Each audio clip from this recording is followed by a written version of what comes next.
Bagaimana Imam Abu Hanifah? Abu Hanifah punya pengajian di rumahnya. Kalau orang zaman dulu itu kan nggak kayak seperti kita. Rumah kita punya tembok, sebelahnya juga kalau bangun rumah punya tembok sendiri. Jadi tembok kena tembok, suara nggak sampai masuk ke rumah tetangga. Orang dulu kan tidak. Rumahnya mungkin kalau kita ke desa-desa sekarang pemisah antara satu rumah dengan rumah yang lain hanya gedek, ya kan? Orang ngomong sebelah dengar. Begitu juga dengan zaman Abu Hanifah, temboknya satu dibuat berdua. Kalau ngajar di waktu malam dengan santrinya, sebelahnya ada tetangganya yang selalu main gitar oud, gitar gambus, dan tetangganya termasuk orang yang ujub, punya sifat ujub, tergila-gila dengan dirinya sendiri. Jadi dia nyanyikan lagunya pun memuji dirinya sendiri. Dalam lagunya disebutkan orang-orang ini nggak ada yang tahu saya ini orang hebat, tapi di kampung ini nggak dianggap hebat, sambil nyanyi dia. Nah, Abu Hanifah yang ngajar, dia mempraktekkan hadisnya Rasulullah, nggak bingung. Tapi santri-santrinya yang baru belajar kan sumpek, ini kita mau ngaji nggak bisa fokus. Sebelah ada yang nyanyi-nyanyi seperti ini, kita nggak fokus. Sampai marah, sampai ngomong ke Abu Hanifah, ya Syekh, kau harus ngadu ke khalifah sana, nih tetangga ganggu kita. Kita mau ngaji ilmu syariatnya Allah, kita mau ngaji hadits-haditsnya Nabi, diganggu dengan nyanyiannya dia setiap malam, lagunya itu aja. Kata Abu Hanifah, innahu jari, dia tetangga saya. Abu Hanifah ini ngomongnya dengan ekspresi wajah kalau betul-betul menghormati tetangganya. Ini tetangga saya, nggak boleh, kau hati-hati ganggu tetangga saya. Jadi malah disayang.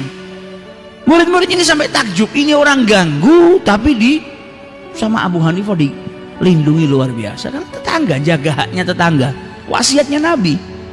Apalagi tetangga yang satu tembok.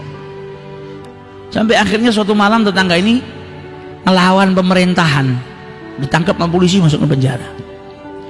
Begitu datang waktu pengajian, Imam Abu Hanifah ngaji, kok biasanya ini back soundnya pengajian terdengar, ini kok nggak kedengar. Biasanya kan ada yang nyanyi, ada instrumen yang kita dengar, ini kok hari ini nggak ada.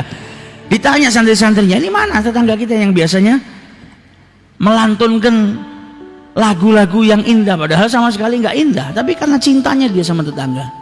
Maka dijawab sama santrinya, alhamdulillah, mulai hari ini kita nggak diganggu lagi sama tetangga ini. Kita sudah selesai ujian kita dengan tetangga ini. Kata Abu Hanifah, lah kemana tetangga kita? Diceritakan dia berbuat sesuatu yang akhirnya menjadikan dia di penjara, diambil sama. Langsung pengajiannya diberhentikan sama Abu Hanifah. Langsung Abu Hanifah pergi ke rumahnya khalifah malam hari. Diketuk istananya khalifah, penjaganya tanya siapa di luar. Abu Hanifah. Nggak percaya. Ulama besar datang ke tempatnya khalifah di malam hari. Dibuka benar Abu Hanifah. Kata Abu Hanifah, saya mau ketemu sama khalifah. Mungkin dia sudah tidur, kata penjaganya, coba lihat. Akhirnya penjaganya, karena ini tamunya orang penting, berani ngetuk kamarnya khalifah. Khalifahnya tanya, siapa ini malam-malam ngetuk? Ada Abu Hanifah di luar. Setengah nggak percaya. Abu Hanifah ini kalau kita panggil susahnya datang ke sini luar biasa. Nah ini nggak kita panggil, datang terus di malam hari. Masa Abu Hanifah? Bener Abu Hanifah keluar. Dilihat bener Abu Hanifah, ditanya, ya Syekh, apa yang membuatmu datang di malam hari seperti ini? Tetangga saya. Katanya saya dengar dia berbuat sesuatu yang akhirnya dia dimasukkan dalam penjara. Maka saya minta engkau keluarkan. Kalau dia berbuat salah, maafkan. Kata raja, kalau yang minta Abu Hanifah, ya sudah, nanti saya bebaskan. Besok pagi kau datang ke sini, atau kau tidak usah datang. Nanti saya perintahkan anak buah saya untuk melepaskan. Kata Abu Hanifah, jangan besok, malam ini. Mana ada orang yang senang nginep di hotel bintang 8 itu, di penjara? Tidak ada yang senang, kesian. Kalau kau memang sudah maafkan dia saat ini, lepaskan. Jangan tunggu sampai besok. Akhirnya karena yang minta Abu Hanifah, ya sudah dikeluarkan. Malam itu juga Abu Hanifah nunggu dari kejauhan. Dilihat tetangganya sudah keluar dari penjara, maka Abu Hanifah jalan. Tetangganya melihat dari kejauhan Abu Hanifah, oh ini pasti yang membebaskan saya, Abu Hanifah. Maka dia lari. Ini orang setiap hari saya ganggu, saya nyanyi, ganggu pengajiannya, malah jadi orang yang pertama kali bantu saya. Maka dia lari mendekat kepada Abu Hanifah, mau cium tangannya, mau minta maaf, mau berterima kasih. Ketika sampai di belakangnya Abu Hanifah melantunkan lagu yang biasa dia nyanyikan. Orang-orang kampung ini nggak tahu saya seperti apa, nggak tahu kalau saya ini orang hebat. Sama Abu Hanifah sampai dilirik, saya tahu Anda hebat makanya saya keluarkan supaya enggak mendekam di sana karena Anda orang hebat. Maka dia tersenyum, enggak, saya sama sekali bukan orang hebat wahai Abu Hanifah. Sadar dengan apa? Akhlaknya Abu Hanifah.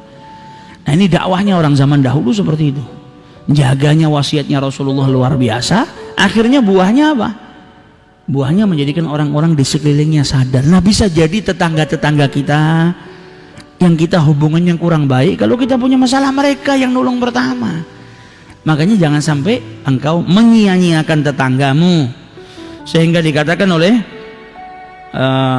Sayyidah Aisyah. Sayyidah Aisyah ini pernah menjelaskan, meriwayatkan daripada Rasul sallallahu alaihi wasallam ketika beliau bertanya, "Ya Rasulullah, inna li jarain." Aku ini punya dua tetangga.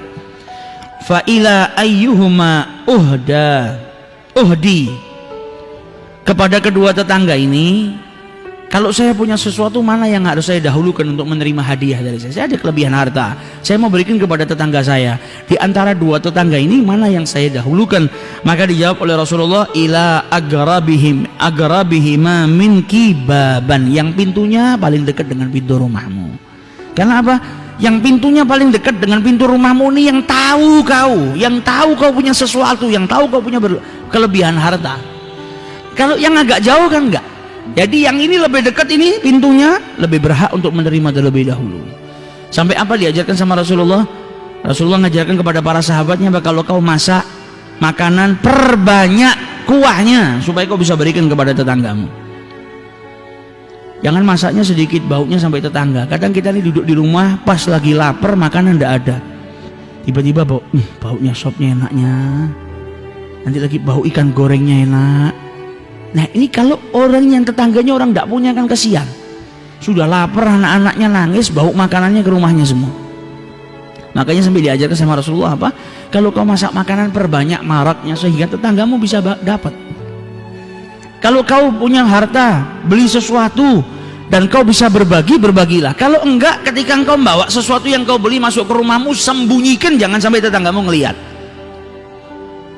Dan kalau sudah kau sembunyikan, perintahkan anakmu jangan sampai bawa sesuatu itu keluar rumah sehingga anaknya tetanggamu ngelihat kemudian nangis dan minta kepada orang tuanya dibelikan dengan barang yang sama. Beli buah-buahan, kita bawanya sudah sembunyi, anak kita bawa keluar makan di depannya anak tetangga. Anaknya tetangganya tidak punya, nangis. Islam ini mengajari sampai sebegitunya.